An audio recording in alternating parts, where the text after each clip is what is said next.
नमस्कार, मैं सिरांधा आप सभी दर्शकों का आपके मनपसंद अन्नदाता कार्यक्रम में स्वागत करती हूं।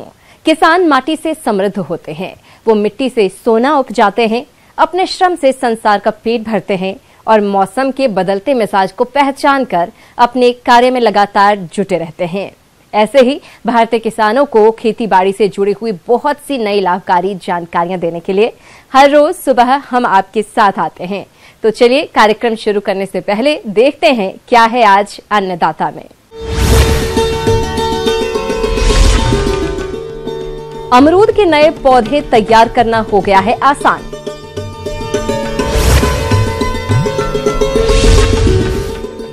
अच्छे लाभ के लिए बरसात में बकरियों की करें उचित देखभाल।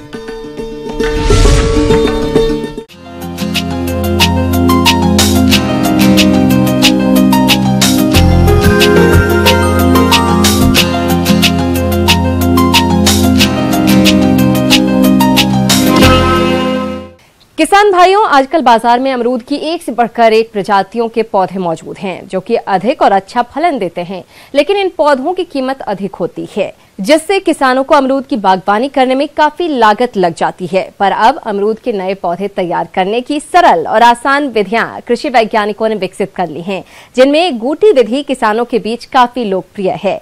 तैयार करने के लाभ और इसकी विधि के बारे में जानते हैं बिहार कृषि महाविद्यालय जिला भागलपुर की बागवानी विशेषज्ञ डॉक्टर रूबी रानी से।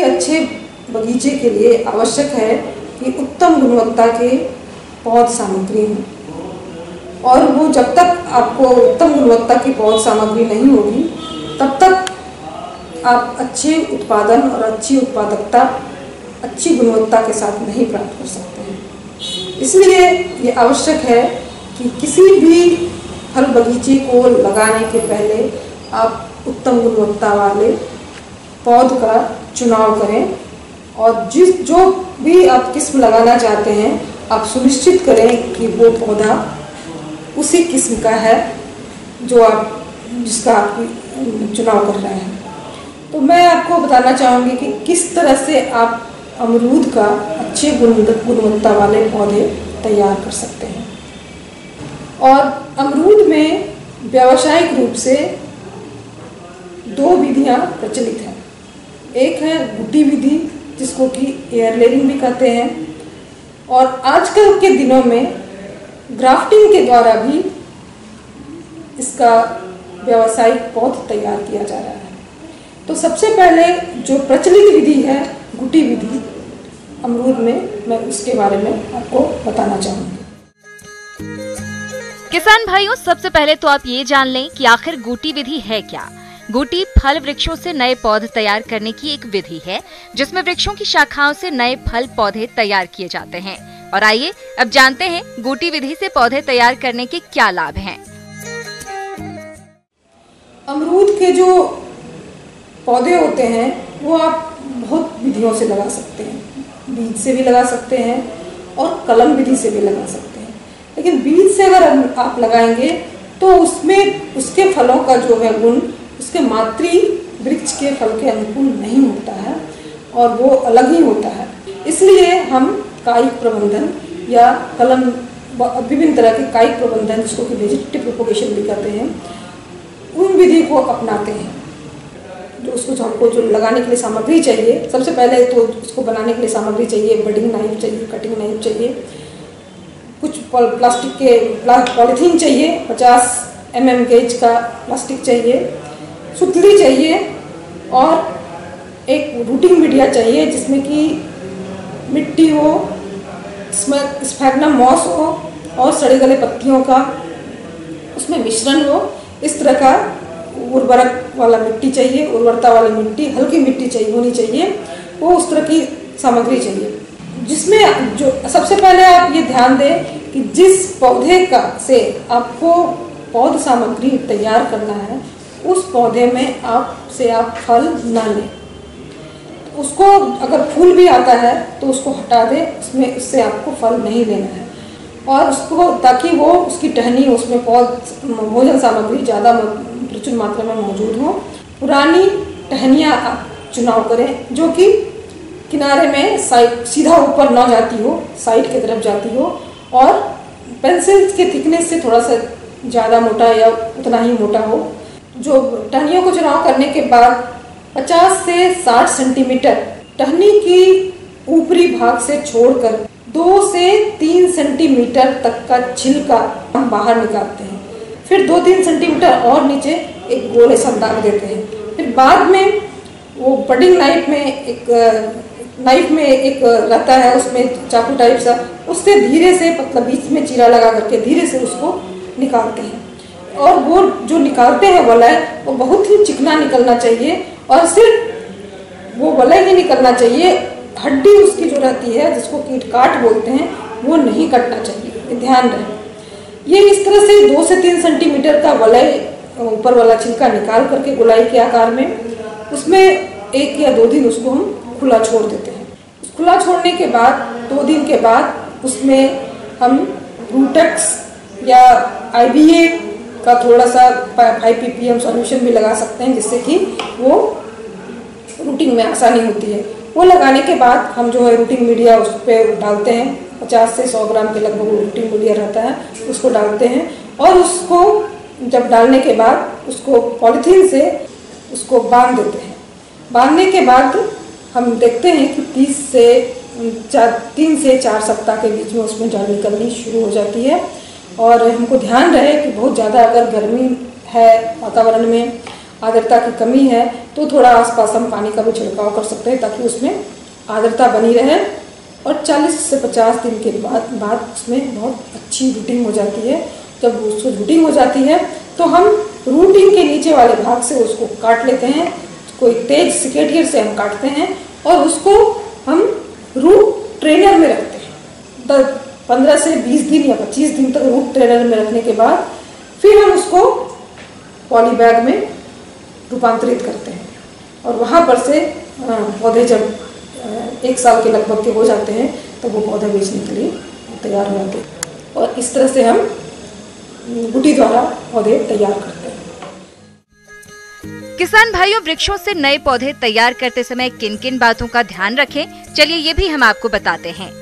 तो किसान भाइयों, जिस शाखा से नए पौधे तैयार करने होते हैं उसकी मोटाई पेंसिल जितनी होनी चाहिए।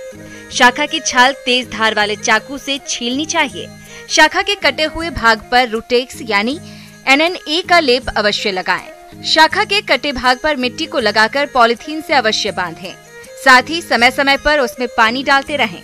जब पॉलीथीन में जड़ें दिखने लगे तब शाखा को पुराने यानी मातृक वृक्ष से सावधानी पूर्वक काट लें। इसके बाद इसे पौधशाला में लगाएं। ब्रेक के बाद आप सभी दर्शकों का अन्नदाता में स्वागत है। चलिए अब रुख करते हैं अगली कड़ी की ओर।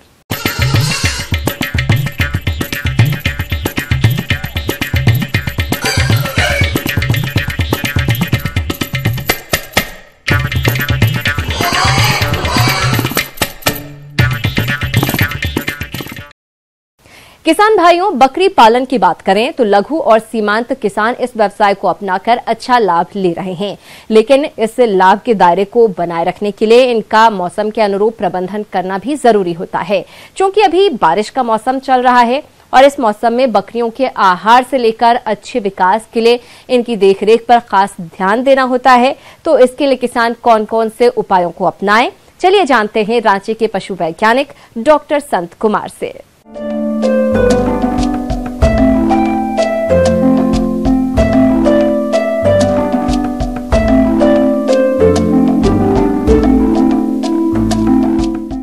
बरसात मौसम जो है बकरियों के लिए सबसे हानिकारक मौसम है। सर्दी और गर्मी की तुलना में बरसात काफ़ी हानिकारक होती है। बरसात के दिनों में ह्यूमिडिटी, आर्द्रता एवं गर्मी दोनों बढ़ जाती है और उसके चलते हमारे बकरियों को जो आंतरिक ऊर्जा होता है, जो काम से ज़्यादा होता है, उसको निकालने में बहुत परेशानी होती है, जो कि अन्य सीजनों में बाहर निकाल दिया जाता है। तो उससे काफ़ी बकरियाँ संतुलन महसूस करती है। और बरसात के दिनों में बकरियों को भीगने से बिल्कुल बचाना चाहिए, क्योंकि भीगने से वो उनको निमोनिया होने का चांस होगा और निमोनिया से बकरियों को मरने का चांस बढ़ जाता है। दूसरी बात है कि बकरियाँ बरसात में कितनों करेंगे तो ज़मीन गीला हो जाता है, तो उसके लिए एक मचान बना दें बकरियों के लिए। तो मचान बना देंगे तो बकरियाँ ज़मीन पर नहीं बैठ के मचान पर बैठती है, तो उससे जो मॉइस्चर है वो कम हो जाएगा। और इसके अलावा माने कि नमी को दूर करने के लिए हम लोग चूना का छिड़काव भी कर सकते हैं। प्रति वर्ग फीट पर 10 ग्राम चूना यदि हम छिड़काव करें तो बरसात के दिन में हमेशा 15 दिन के अंतराल पर चूना का छिड़काव करते रहेंगे तो इससे दो फायदा होगा। एक तो होगा कि नमी आपको ख़त्म हो जाएगी, उसको मैंने ये भीगने से बचावे, बरसात के दिन में चरने से उसको ये करे। यदि आपको घास दे रहे हैं तो घास के थोड़ा सा सूखा कर दें और उसमें मैंने सूखा पुआल भी मिला दें, केवल सीधा हरा घास नहीं दें, जिससे कि आप टिम्पेनी से बचाया जा सकता है। बरसात के दिनों में कृमि का प्रकोप बहुत बढ़ जाता है, जिसके लिए हम बताएं कि आपको कृमि का दवा बरसात के पहले, बरसात के बीच में और बरसात के अंत में 3 बार अवश्य दे दें।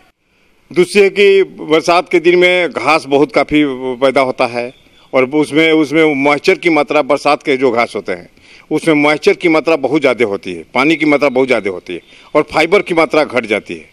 टिम्पेनी नाम की बीमारी हो जाती है, तो उसके चलते क्या होता है, उनका दस्त बढ़ जाता है, पेट है फूल जाता है, एकदम बजाएगा, एकदम ढोल जैसा डब डब डब बजेगा। और यदि उचित इलाज नहीं किया जाए तो बकरियाँ उसमें मर जाती है, सांस लेने में उसको दिक्कत होता है, उठने बैठती है। उसके लिए क्या है कि तुरंत उसको इलाज करने के लिए उसको उसके दोनों पैर को ऊपर कर दें। उससे क्या होगा कि मैंने गैस जो है लंग्स और जो ऑर्गन है उसको कम दबाव पड़ेगा, तो उसको मरने से बचाया जा सकता है।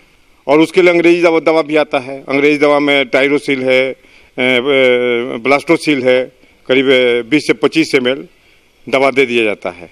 और नहीं तो मान लीजिए किसान भाई यदि कुछ दवा उनके पास नहीं है तो घर में तारपीन का जो तेल है तो 10-15 ml एक बड़े बकरी के लिए 10 से 15 ml तारपीन तेल, करीब 15 से 25 ml सरसों का तेल, 2 से 5 ग्राम हींग मिलाकर को पिला देने से भी बकरियों में ये गैस की ख़त्म हो जाती है। ये बहुत साधारण चीज़ है, इसको यदि अब सब चीज़ों पर ध्यान रखेंगे तो इसमें काफ़ी आमदनी कर सकते हैं। हमारे प्रदेश के बहुत से किसानों ने तिल की फसल लगा रखी है और मौसम में हो रहे बदलाव के कारण इस समय तिल की फसल में कई तरह के रोगों का प्रकोप होता है। तो किसान भाई समय रहते तिल की फसल में लगने वाले रोगों की पहचान कैसे करें और नियंत्रण के लिए कौन कौन से उपायों को अपनाएं, इस बारे में जानकारी दे रही हैं कृषि वैज्ञानिक डॉक्टर सुषमा नीमा।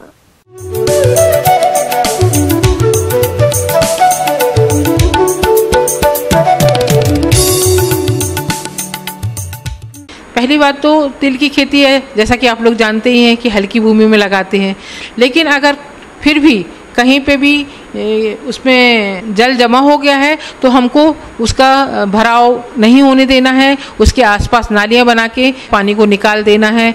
उसके अतिरिक्त उसमें इस समय अगर पानी बरसता रहता है तो विभिन्न प्रकार के रोग आते हैं, उनका निदान करते रहें तो भी हम तिल की अच्छी उपज प्राप्त कर सकते हैं। किसान भाइयों, तिल की फसल को रोगों द्वारा नुकसान पहुंचाया जाता है, जिसकी वजह से फसल के उत्पादन में भारी कमी आ जाती है।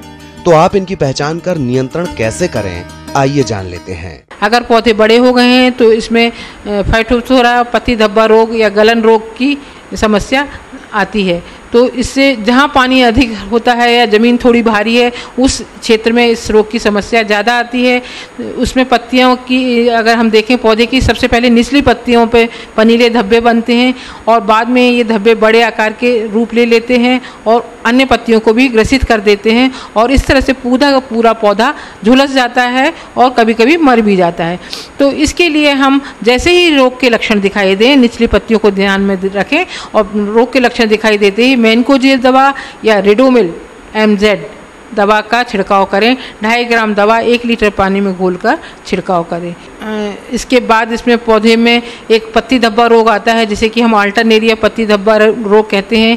इसमें पत्तियों पर, टहनियों पर और बाद में जो कैप्सूल या इसकी फलियां बनती हैं उसके ऊपर भी धब्बे बनते हैं। ये कभी कभी गोल होते हैं, कभी कभी अनियमित आकार के होते हैं। इस रोग से बचाव करना है तो हम मैनकोजेब दवा का या क्विंटाल दवा का छिड़काव कर सकते हैं। दोनों दवा अगर मैनकोजेब लेना तो 2.5 ग्राम दवा 1 लीटर पानी में, अगर क्विंटाल लेना है तो 2 ग्राम दवा 1 लीटर पानी में घोलकर छिड़काव करें। इसके अलावा तिल की फसल में भभूतिया रोग का प्रकोप भी होता है।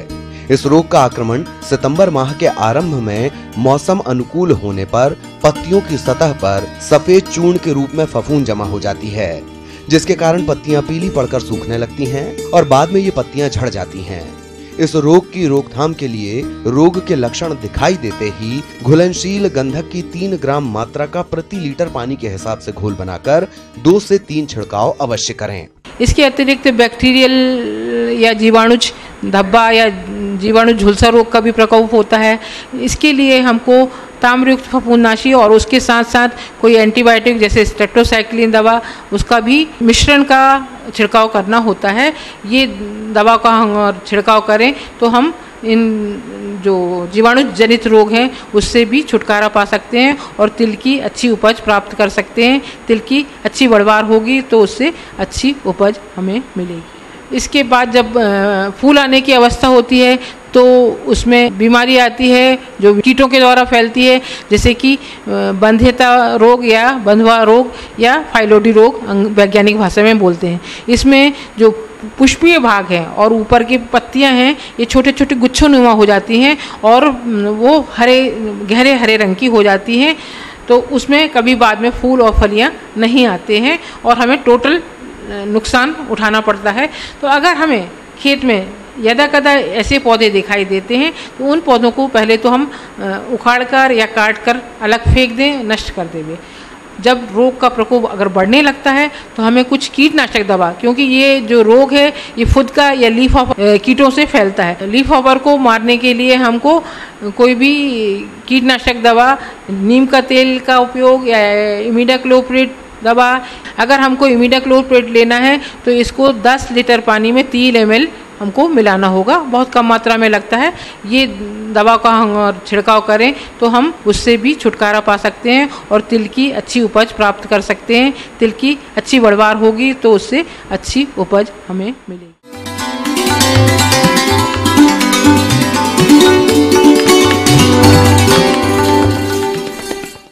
जॉन डियर अन्नदाता हेल्पलाइन निःशुल्क फोन संपर्क सेवा के माध्यम से आपके द्वारा पूछे गए प्रश्नों में से 1 या 2 महत्वपूर्ण प्रश्न को हम अपने कार्यक्रम में शामिल करते हैं।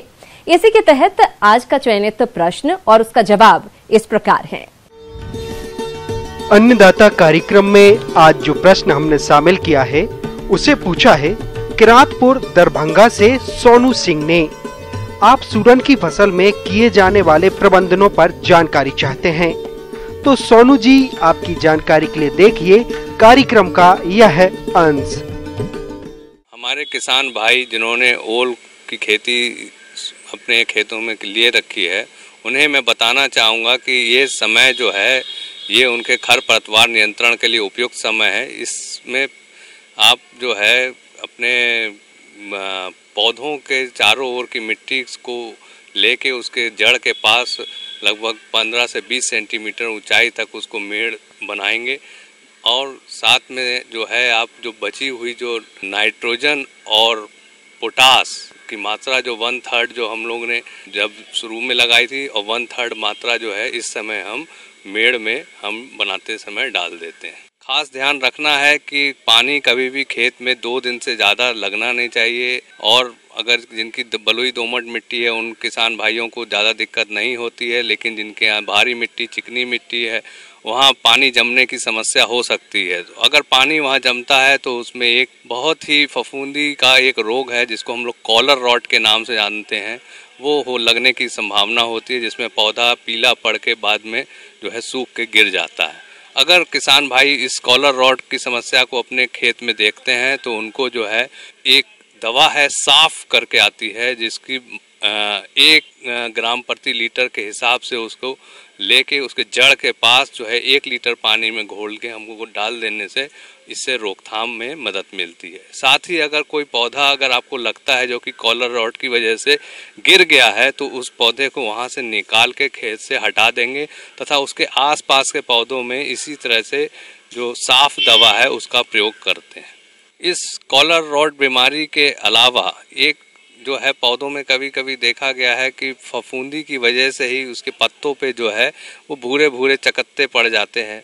तो उस कंडीशन में या फिर कभी कभी ये भी देखा गया है कि पत्तियां जो है मुरझा सी जाती हैं। ये वायरस जनित रोग है। इस वायरस को ये जो कीड़े होते हैं वो फैलाते हैं। तो इससे रोकथाम के लिए हम लोग इमिडाक्लोरपिड एक कीटनाशक दवा है जिसका प्रयोग हम लोग 1 मिलीलीटर प्रति 3 लीटर पानी के हिसाब से उसको घोल के उसका प्रयोग करने से इस पे हम लोग को छुटकारा मिल जाता है।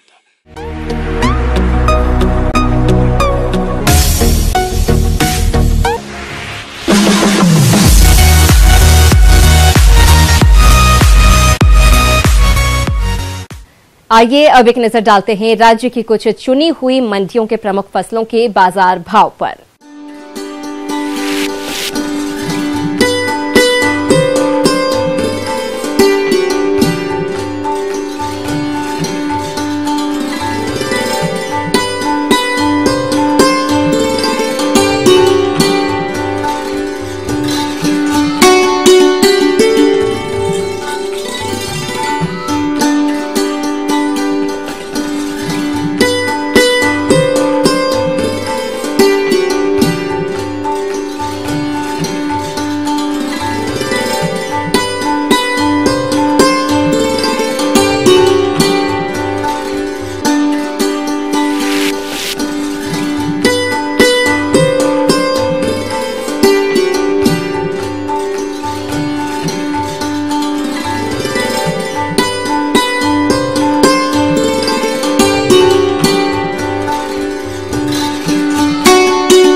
आइए अब देखते हैं कल दिखाए जाने वाले कार्यक्रम की मुख्य झलकियां।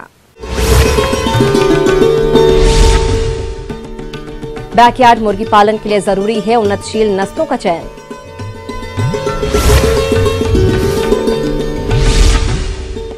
पशुओं में बाह्य परजीवियों की रहती है गंभीर समस्या और इसका निदान। हमें पूरी उम्मीद है कि आज का ये कार्यक्रम आप सभी दर्शकों के लिए काफी उपयोगी रहा होगा। किसान भाइयों, अन्नदाता आपकी सेवा के लिए संकल्परत है। कृषि संबंधित समस्या एवं सुझावों के लिए आप हमें इस पते पर संपर्क कर सकते हैं। प्रोड्यूसर अन्नदाता, news 18 Bihar Jharkhand, Ramoji film city Hyderabad 501512। साथ ही आप हमें ईमेल भी कर सकते हैं। हमारा ईमेल है p18annadatabihar@nw18.com। इसके अतिरिक्त आप हमें जॉन डियर निःशुल्क हेल्पलाइन नंबर 180041921555 पर सोमवार से शनिवार सुबह 10 बजे से शाम 4 बजे के बीच संपर्क कर सकते हैं। किसान भाइयों, अब समय हो रहा है आपसे विदा लेने का, तो हमारी अन्नदाता टीम को दीजिए इजाजत। कल फिर आपसे मुलाकात होगी कृषि संबंधित कुछ और महत्वपूर्ण जानकारियों के साथ। नमस्कार।